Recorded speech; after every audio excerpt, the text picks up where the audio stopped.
Executive framework का last type समझेंगे आप। उसका नाम है शेड्यूल्ड थ्रेड पूल।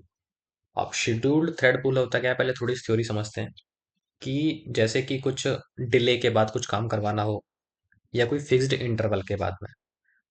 एग्जाम्पल इसके ऐसे हो सकते हैं जैसे हमारी क्रॉन जॉब होती हैं, या कोई token clean up after some time, ये ऐसे काम कराने हो, या कोई रिट्राई मैकेनिज्म हो। सो इस केस में हम शेड्यूल्ड थ्रेड पूल यूज करते हैं। बट क्वेश्चन ये आता है कि जब डिले करवाना है या कोई कोई इंटरवल है तो हम स्लीप यूज क्यों नहीं कर रहे।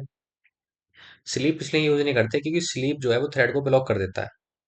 और सबसे बड़ी बात, स्लीप का जो टाइम है वो रिलायबल नहीं है। क्योंकि अगर हमने कभी स्लीप 3 सेकंड रखा तो हो सकता है वो 3.1 सेकंड ले ले। लेकिन जो हमारा शेड्यूल्ड थ्रेड पूल है उसका टाइम बिल्कुल, जो शेड्यूल्ड टाइम है बिल्कुल एक्यूरेट होता है। अब फिर क्वेश्चन आता है कि जब आ, वो थ्रेड को लॉक कर देता है या ब्लॉक कर देता है थ्रेड को स्लीप, तो क्यों ना हम वेट यूज कर लें। तो वेट यूज यूं नहीं कर सकते। सबसे पहली बात, वेट यूज करेंगे तो हमें नोटिफाई यूज करना पड़ेगा। और दूसरी बात, वेट जो यूज होता है वो सिर्फ सिंक्रोनाइज ब्लॉक के अंदर यूज होता है।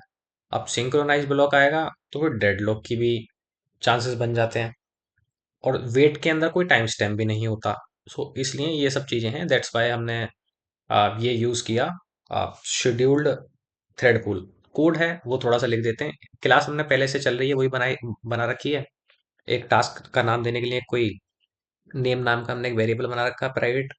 उसको एक्सेस करने के लिए, मतलब पास करने के लिए कंस्ट्रक्टर बना रखा है। रन मेथड के अंदर लिखा हुआ कि कौन सा टास्क एग्जीक्यूट होगा, कैसे होगा।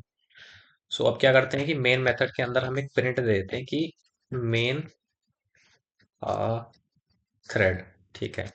अब इसमें थोड़ा सा हल्का सा ये है कि पहले हमने एग्जीक्यूटर सर्विस होती थी शेड्यूल्ड के लिए, एक शेड्यूल्ड एग्जीक्यूटर सर्विस होती है। इसके अंदर हम नाम दे देते हैं, यही नाम दे देते हैं चलो। और इसका क्या होता है कि executors dot new scheduled thread pool. Size हम इसका एक देते हैं, साइज हम कुछ भी दे सकते हैं बट हम फिलहाल एक देते हैं, हमें कंसेप्ट समझना है। अब क्या होता है कि जो इसका ऑब्जेक्ट होता है, इस ऑब्जेक्ट के थ्रू शेड्यूल नाम का एक मेथड होता है। अब इसमें 3 पैरामीटर जाते हैं कि क्या हमें काम करना है। काम करना है हमें शेड्यूल टास्क। इसमें टास्क, टास्क का नाम दे देते हैं चलो। टास्क का नाम दे दिया, पहला पैरामीटर ये हो गया। दूसरा पैरामीटर ये है कि कितने सेकंड बाद चलेगा या कितने टाइम बाद या कितने इंटरवल बाद। तो 3 हमने वो दे दिया। लेकिन 3 जो है वो 3 है क्या, सेकंड है, आर है, डे है, क्या है, कॉमा लगाया। तीसरे पैरामीटर में हम दे देते हैं कि ये जो है ये एक टाइम यूनिट है, किसकी, सेकंड की। आ, बस। अब देखना, पहले मेन थ्रेड प्रिंट होगी उसके बाद में 3 सेकंड के वेट के बाद में हमारा ये मेन थ्रेड 3 सेकंड वेट और task executed by pool one thread one. जैसे यहाँ पर हमने टास्क जो था ये वाला पास हुआ, एग्जीक्यूशन हमारा रन वाला होता है। सो अब हमारा एग्जीक्यूटिव फ्रेमवर्क कंप्लीट हो चुका है। नेक्स्ट में कुछ और टॉपिक उठाएंगे, शायद कॉलेबल उठाते हैं। Okay, thank you.